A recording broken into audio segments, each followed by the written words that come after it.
Oke, selamat pagi. Pada kesempatan kali ini, saya ingin menjelaskan terkait persamaan laju reaksi. Ya. Jika kita lihat dari sudut pandang seorang engineer, ya, kinetika reaksi yang kemarin sudah kita bahas, itu memiliki fungsi. Jadi kenapa kok kita kemarin diminta untuk menentukan kinetika reaksi? Nah, tujuannya adalah di sini untuk menentukan data percobaan dari laju reaksi dan juga menghubungkan data-data ya yang dihasilkan dari percobaan tadi, kemudian kita bentuk persamaannya sehingga nanti pada akhirnya kita bisa merancang sebuah reaktor yang sesuai dengan reaksi yang kita inginkan. Oke. Nah, nanti simbol-simbol yang akan kita gunakan ketika membahas kinetika reaksi nanti akan ada simbol Na. Ya. Na di sini merupakan mol, ya, merupakan mol zat A dalam reaktor. Ketika ada Na0 berarti pada waktu T 0 detik atau 0 menit. Ya. Jadi ketika awal, kemudian ada Na ini ketika sudah bereaksi. Ya, jadi ketika sudah bereaksi atau terkonversi reaktan A-nya ini, nah maka nanti simbolnya maka menjadi Na. Na di sini adalah mol A yang ada di awal dikali dengan 1 min XA. Ya. Ini adalah mol zat A ketika masih awal reaksi, ketika waktunya masih 0. Kemudian X di sini adalah nilai konversinya. Konversi dari reaksinya. Misalkan reaksinya itu konversinya adalah 80%, maka nilai XA-nya adalah 0,8. Ya. Ini terkait simbol-simbol yang nanti akan sering kita pakai. Kemudian V di sini adalah volume reaktor, ya, atau juga bisa diartikan dengan volume fluida yang bereaksi. Kemudian T ini adalah waktu reaksi, atau juga bisa disebut dengan waktu tinggal atau resident time. Ya, kalau ini kemudian ada tau. Tau ini adalah space time, ya, space time. T dengan tau ini berbeda, ya, tidak sama. T di sini adalah resident time atau waktu tinggal bahan-bahan atau senyawa itu bereaksi, ya, berapa lama di dalam reaktor itu, sedangkan space time, ya, ini adalah kebalikannya dari waktu tinggal. Jadi nanti kita akan menemukan simbol-simbol ini. Kemudian ada T setengah, di sini adalah waktu paruh, ya, waktu paruh. Ya, waktu di mana komponen atau senyawa A yaitu berubah konsentrasinya. Kemudian X di sini adalah nilai konversi tadi, ya. Kemudian min Ra ini adalah simbol untuk laju reaksi reaktan. Kalau minus itu reaktan, ya. Ini simbol-simbol yang nanti akan kita gunakan. Kemudian kita masuk ke persamaan laju reaksi itu sendiri. Jadi di sini ada reaksi kimia. Kita misalkan dengan ada senyawa A direaksikan dengan senyawa B, ya, menjadi senyawa R dan S. Ini produknya, ini reaktannya. Ya, nanti untuk koefisien yang ada di depan senyawa ini, ya. Nah, ini namanya koefisien, ya. Koefisien yang ada di depan senyawa ini nanti fungsinya dia sebagai perbandingan, ya, perbandingan mol antara A, B, R, dan S, ya. Yang sebelah kiri ini reaktan, ini produk. AB kecil dan RS kecil ini merupakan perbandingan molnya, ya. Nah, jika nanti ditanyakan laju berapa, apa simbol laju reaksi penguraian senyawa A, kita bisa tulis min Ra. Kalau ditanya laju reaksi penguraian B, maka min Rb. Kemudian untuk laju pembentukan atau biasanya ini untuk produk. Kalau laju penguraian ini biasanya untuk reaktan, ya.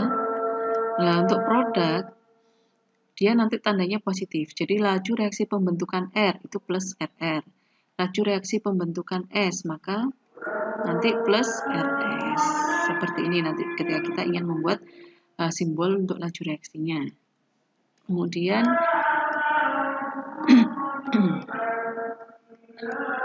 nah, dari persamaan reaksi yang ada di atas tadi, kita bisa membuat sebuah persamaan laju reaksi penguraian A menjadi ini, ya. Nah, tadi kalau kalian cek, ya, jadi tadi A plus B menjadi C plus D, ya. Nah, nanti laju reaksi penguraian A menjadi min RA, kemudian ada simbol K. K di sini adalah konstanta laju reaksi. Ya, ini harus ada di setiap persamaan laju reaksi, ya, karena memang fungsinya nanti dia mempengaruhi besaran nilai laju reaksinya. Ya, jadi ini merupakan konstanta yang harus ada di setiap persamaan laju reaksi, dan nilai konstanta ini akan berbeda-beda, ya, untuk setiap jenis reaksi. Ya, nanti akan ada misalkan N2 ditambah H2 menjadi NH3. Nah, ini ada konstanta laju reaksinya. Kemudian ada persamaan lain, misalkan CH4 ditambah O2 menjadi CO2 plus H2O. Ya. Nah, ini kita tulis K2 misalkan. Nah, jadi nilai K1 konstanta yang ada di persamaan ini dengan konstanta K2 yang ada di persamaan reaksi ini itu berbeda nilainya. Jadi nilai setiap konstanta untuk setiap jenis reaksi itu nilainya berbeda. Jadi tidak selalu sama. Nah, di sini disimbolkan dengan simbol K. Ya. Nah, kemudian setelahnya itu ada konsentrasi A dikalikan dengan konsentrasi B. Jadi ketika kita membuat persamaan laju reaksi, yang harus kita tulis adalah konstanta laju reaksinya, kemudian konsentrasi dari reaktan. Ya, harus dicatat yang ditulis adalah konsentrasi reaktan. Ya, bukan konsentrasi produk. Ya. Jadi di sini yang ditulis adalah konsentrasi A dikalikan dengan konsentrasi B. Ya. Kemudian Na dan Nb yang ada di pangkatnya ini, dia ini berfungsi sebagai orde reaksi dari konsentrasi A dan konsentrasi B. Nah, orde reaksi ini dapatkan dari mana? Nah, biasanya nanti didapatkan dari koefisiennya. Tadi kan ada A, B, C kecil sama D. Nah, koefisien dari masing-masing senyawa ini nanti akan berfungsi sebagai orde reaksinya. Dan nanti akan kita bahas contoh-contohnya, ya. Oke. Kemudian ini untuk min RA. Bagaimana untuk min RB-nya? Membuat persamaannya seperti apa? Nah, ini bisa kita lihat untuk min RB itu sama dengan KB, ya, dikali konsentrasi A dikali konsentrasi B. Jadi ini semua yang dipakai adalah konsentrasi reaktan, kemudian dipangkatkan dengan koefisiennya. Untuk R karena dia adalah produk, ya. Untuk R dan S ya karena dia adalah produk, sehingga tandanya akan plus, ya. Nah, sama juga di sini yang dipakai adalah konsentrasi reaktan. Nah, seperti yang saya sampaikan tadi, untuk nilai konstanta A, B, R, S ini nilainya tidak sama, ya, berbeda masing-masing. Ya. Nah, nanti bedanya di mana? Tergantung dari koefisiennya, ya, koefisien dari masing-masing senyawa. Nah, misalkan tadi yang A koefisiennya A kecil, yang B koefisiennya B kecil. Nah, seperti ini.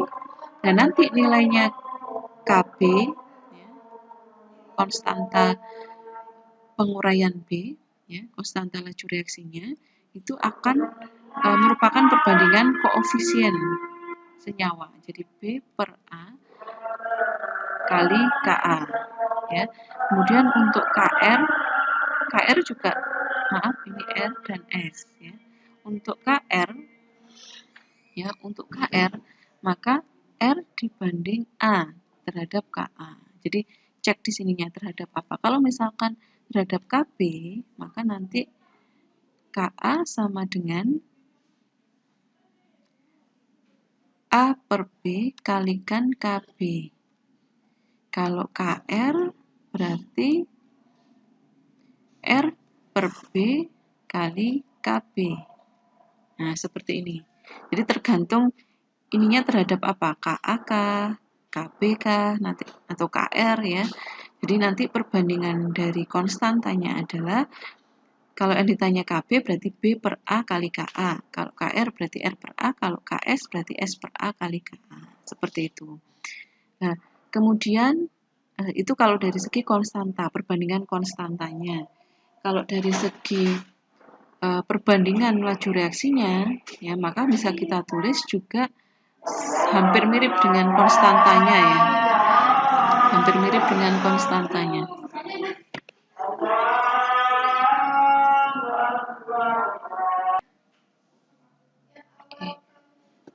Oke, kita lanjutkan lagi. Jadi tadi untuk perbandingan laju reaksinya juga hampir sama dengan menghitung konstanta laju reaksi ya. Oke, seperti ini. Nah, coba kita langsung menuju ke latihan soal. Nah, di sini ada senyawa fosfin, dia terurai menurut persamaan stoikiometri. Jadi memang ketika kita mengerjakan persamaannya itu harus stoikiometri, ya, harus setara. Nah, bila fosfin terurai dengan laju, nah di sini diketahui laju reaksinya. Ya. Nah, ini min R pH 3, laju reaksinya fosfin. Maka tentukan laju pembentukan fosforus. Jadi yang ditanya plus Rp4, ini fosforus, hidrogennya plus RH2. Ini yang ditanyakan. Ini yang sudah diketahui ya. Nilainya 10 kali 10 pangkat min 4 gram mol per detik liter. Ya. Kemudian seperti contoh yang sudah tadi kita bahas, ya, maka hubungan antara laju reaksi penguraian fosfin dengan laju pembentukan fosforus dan hidrogen akan bisa kita tulis sebagai berikut. Ya.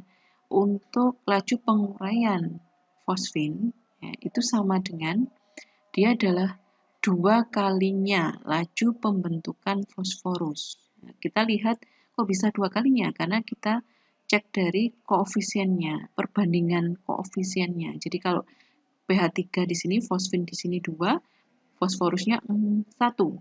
Ya. Jadi di sini berarti pH 3 ini penguraiannya berapa kalinya dari fosforus? Nah, bisa kita cek 2 kalinya. Ya. Nah, berarti karena yang ditanya Rp4-nya atau laju pembentukan fosforusnya berarti ini ya 1/2 ini adalah 1 dibagi 2-nya ya dikalikan dengan Ra. Di sini Ra-nya itu maksudnya yang reaktan pH 3. Ini RpH 3. Nah, jadi Rp4 kalau kita tulis adalah koefisien P4 dibagi dengan koefisien pH 3 kalikan dengan min RpH 3. Ya, kita dapatkan nanti setengah dikali 10 kali ini. Ya, 10 kali 10 pangkat min 4 gram mol per detik liter. Nah, kemudian untuk hidrogennya sama, jadi tinggal 3 dibagi 2 dikalikan dengan RpH 3.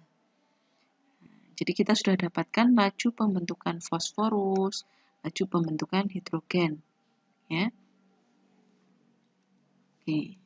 Kemudian ya, kita bisa bahas di sini. Ya, pada dasarnya laju reaksi itu sendiri dapat merupakan fungsi. Jadi sebanding ya, laju reaksi itu sebanding dengan nilai suhu. Jadi kalau suhu itu berubah, maka laju reaksi juga ikut berubah. tekanan, konsentrasi reaktan, dan konsentrasi produk. Itu mempengaruhi, semua nilai ini mempengaruhi nilai laju reaksi.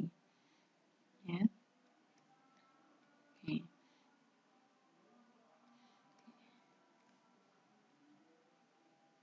Nah, di sini dari persamaan ini tadi, kita bisa simpulkan bahwasanya laju reaksi sebanding dengan konsentrasi tiap reaktan. Ya. Nanti tiap reaktan tadi akan berkembang sesuai pangkat order reaksinya atau sesuai koefisien masing-masing yang ada di senyawanya. Ya.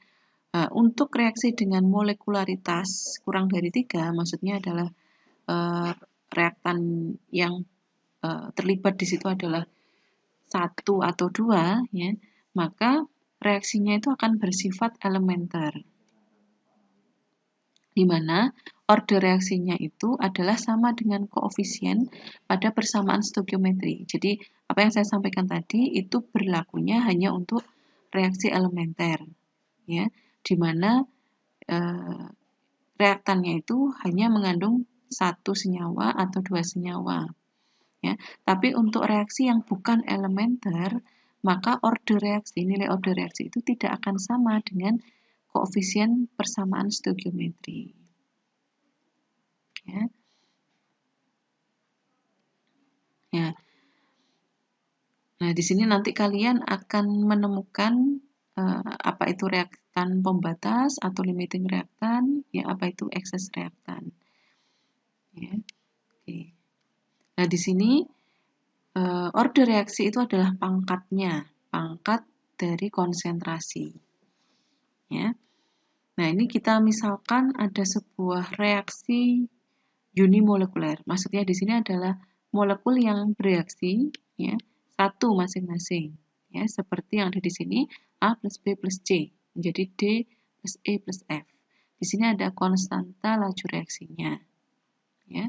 Nah, di sini dari persamaan ini kita bisa buat laju reaksinya, yaitu konstanta laju reaksi dikalikan dengan konsentrasi A, B, sama C. Nah, kemudian koefisien yang ada di depannya itu, ya, kita pakai sebagai pangkat, ya, pangkatnya. Kalau di sini disimbolkan dengan alfa, beta, dan gamma. Ya, jadi di sini ada alfa, beta, gamma. Dia sebagai pangkat konsentrasinya disebut dengan order reaksi. Jadi kalau berapa order reaksinya kita jumlah, N sama dengan nilainya alfa misalkan nanti 2, ini 1, ini 3 misalkan, maka order reaksi totalnya adalah 6. Ya. Nah, jadi misalkan kalau reaksi tersebut adalah reaksi elementer, ya, nah nanti bisa kita buat persamaannya menjadi seperti ini. Karena kalau elementer tadi, order reaksinya itu adalah sama dengan koefisiennya. Ya. Tapi kalau bukan elementer, maka order reaksi yang ada di sini, yang menjadi pangkatnya ini, tidak sama dengan koefisien yang ada di stoikiometrinya. Ya, nanti akan kita bahas contohnya. Sementara ini akan ada ini contoh-contoh ketika kita ingin membuat persamaan laju reaksi, ya. Ini contoh yang ditampilkan adalah untuk reaksi elementer, ya.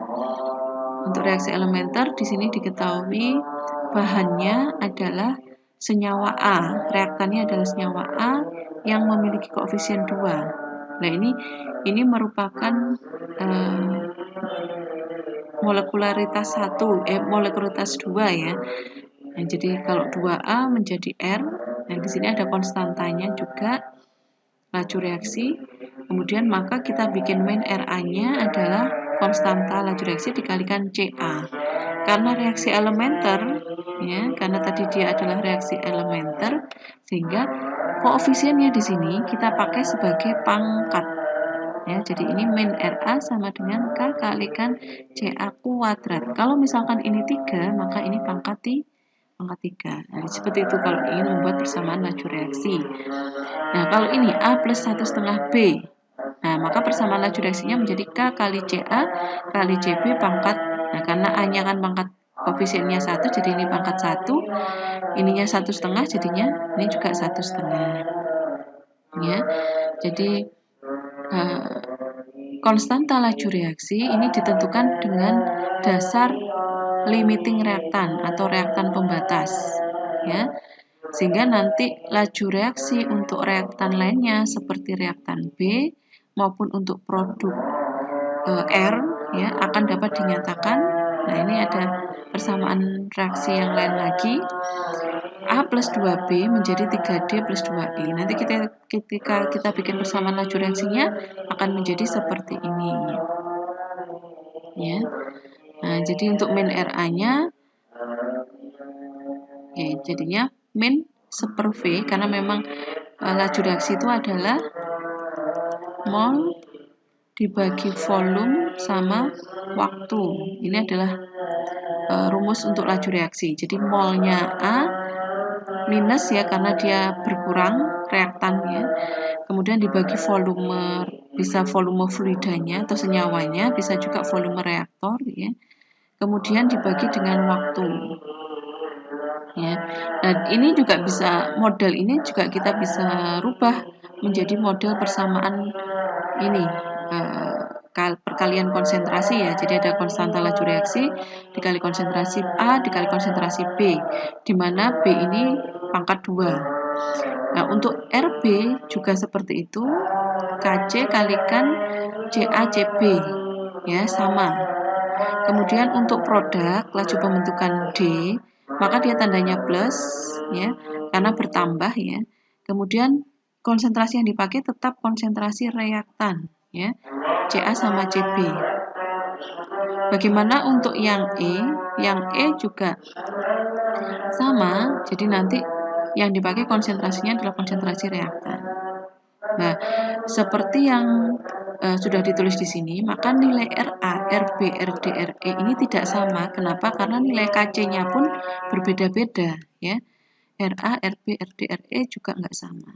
Nah, kalau kita buat perbandingannya, maka dia akan menjadi, kalau misalkan terhadap min RA ya, seperti yang kita bahas di awal tadi, jadi untuk perbandingan laju reaksi antara senyawa A, B, D, dan E bisa kita buat seperti ini. Ya. Jadi min RA, karena yang ditanya min RA ya, jadi nanti setengah min RB kali min RB. Kok bisa setengah kali min RB? Iya, karena A ini ya, itu kan setengahnya dari B. Ya, ini misalkan saya tulis ya seperti ini tadi. Jadi kalau ditanyakan min RB ya terhadap min RA. Nah, kalau RB terhadap min RA berarti 2/1. Ya. Tapi kalau min RA terhadap RB, jadi nanti hati-hati ya. Nah, maka ini adalah 1/2. Ya, lihat ininya. Ya. Kalau ini terhadap min RA, kalau ini terhadap min RB. Ya. Kalau yang D sekarang plus ya. Nah, misalkan ini terhadap plus RD sama dengan terhadap min RA. Saya buat terhadap min RA. Maka nanti 3/1. Nah, tapi kalau min RA menjadi 1/3 RD. Ya. Kemudian yang E sekarang, plus RE itu adalah 2/1 min RA. Kalau R min RA sekarang. Nah, min RA dari ini ya, berarti adalah 1/2 plus RE. Nah, ini kalau misalkan kita ini min RA ini kita sama dengankan semua. Nah, nanti jadinya min RA sama dengan setengah min RB sama dengan 1/3 plus RD sama dengan setengah plus RE. Nah, nanti perbandingannya akan seperti ini. Nah, coba kalian cek berikut ini, jadi ini setengah, sepertiga, setengah ya. Kita cek ke ini. Nah, ini sama ya. Ini setengah, sepertiga, setengah. Oke, nanti kalian coba sendiri bagaimana cara membuat perbandingan laju reaksinya. Ya. Nah, atau kita bisa buat atau tulis ya, persamaan laju reaksi juga bisa menjadi seperti ini. Ya, tadi yang RB, CACB, CACB juga ya. Tadi RB-nya kan terhadap RA, min RA. Min RA-nya kan K kalikan CACB kuadrat. Ya, 2/1. Kalau yang ini kan tadi 3/1, yang ini 2/1. Ya. Nah, itu tadi untuk reaksi searah. Ya. Kalau untuk reaksi bolak-balik, nah seperti ini. Bagaimana cara membuat persamaan laju reaksinya? Oke, ini ada senyawa A, kemudian mengurai, kemudian dia mengalami reaksi bolak-balik, kesetimbangan reaksi ya. K1-nya menjadi R plus S, kemudian kembali lagi dia mengalami kesetimbangan reaksi di sini. Oke, bagaimana menuliskan persamaan laju reaksi untuk reaktan A? Jadi kita tulis di sini, bisa kita pecah ya. Jadi untuk A menjadi R plus S untuk K1. Nah, R plus S K2 menjadi A. Nah, persamaan ini bisa kita pecah menjadi 2. Seperti ini. Nah, untuk membuat persamaannya, jadi kita bikin yang atas dulu ya. Jadi K kali, nah ada reaktannya, di sini hanya ada A saja. Jadi K1 di sini, K1 kita kalikan dengan konsentrasi A. Ya. Kemudian karena di sini yang diminta adalah laju reaksi A, ya, sedangkan untuk reaksi ini reaksi 1, reaksi 2. Untuk reaksi 1 kan karena memang A menjadi R plus S ya. Nah, karena di sini adalah A di sini posisinya berada di sebelah kanan. Jadi ini untuk memudahkan kita membuat persamaan laju reaksi ya, lihat posisi konsentrasi reaktannya ya. Untuk reaksi 1 A ini ada di sebelah kiri. Dia memang sebagai reaktan ya.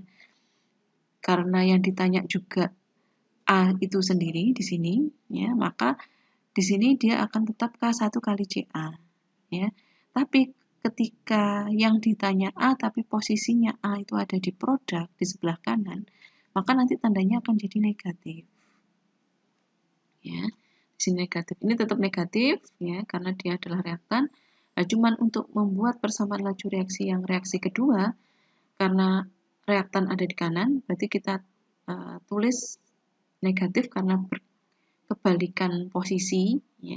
Kalau di sini tadi memang pas benar posisinya di kiri, reaktan di kiri. Kalau di sini pas dia jadi produk di sebelah kanan, sehingga nanti tandanya berkebalikan jadi negatif.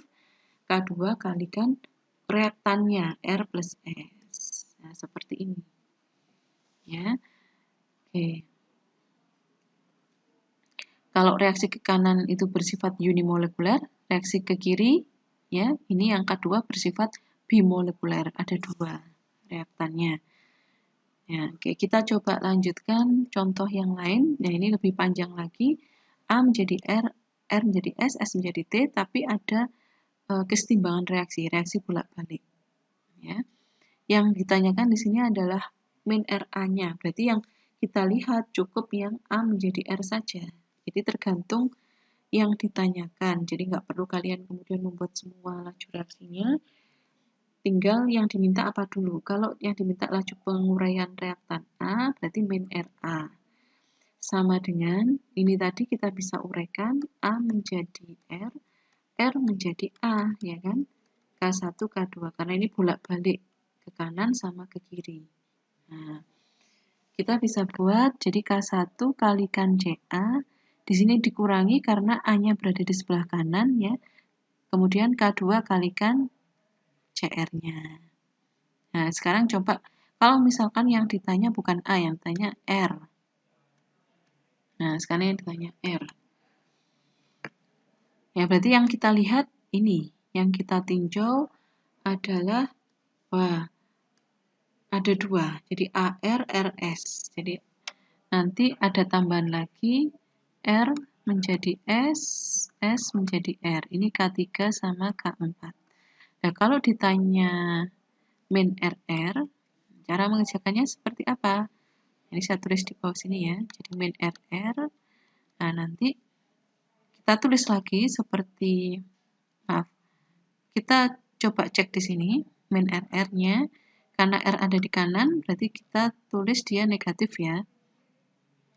Min K1 ya, kalikan CA. Karena di sini yang reaktannya kan CA. Kemudian karena dia di kiri plus ya, karena memang udah posisinya memang reaktan itu di kiri. Jadi ini K2 kalikan CR. Oke, ini untuk yang AR ya. Sekarang yang RS kita masukkan. Ini plus K3 CR. Ya.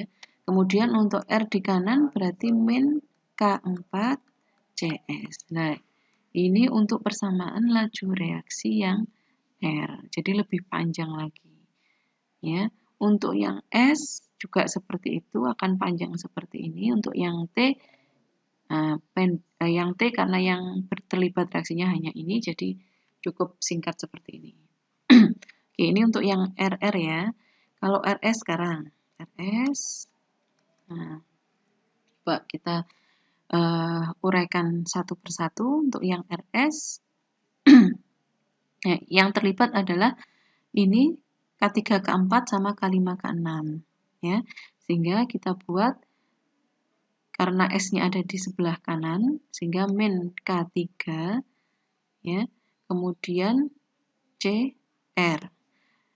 Nah, kemudian kalau dibalik K4-nya, K4 ini S-nya ada di kiri, jadi dia positif, CS, seperti ini. Nah, kemudian yang ST sekarang, K5-nya karena S-nya memang di situ, jadi plus, di kiri ya, kalikan CS, kemudian T menjadi S, karena reaksi bolak-balik tadi ya, T menjadi S, T menjadi S, ini K6, berarti K6-nya itu negatif karena S-nya ada di sebelah kanan, ya, jadi ini CT. Nah, jadi untuk RS akan menjadi seperti ini. Nah, sedangkan yang RT sekarang. Nah, kalau RT ini, dia berfungsi sebagai reaktan juga bisa, produk bisa ya. Nah, kalau memang dilihat dari dia fungsinya sebagai reaktan, ya, maka nanti K5-nya negatif ya. K5-nya negatif karena di posisinya sebelah kanan, kemudian CS ya. Untuk yang K6-nya ya, K6 berarti T ke S ya. K6 itu T ke S, dia sudah sebagai reaktan tetap ya, kemudian dikalikan CT. Nah, seperti ini. Oke. Boleh kalian coba pahami lagi bagaimana cara membuat persamaan laju reaksinya ketika itu muncul konstanta laju reaksi dan konsentrasi reaktannya. Ya, seperti ini.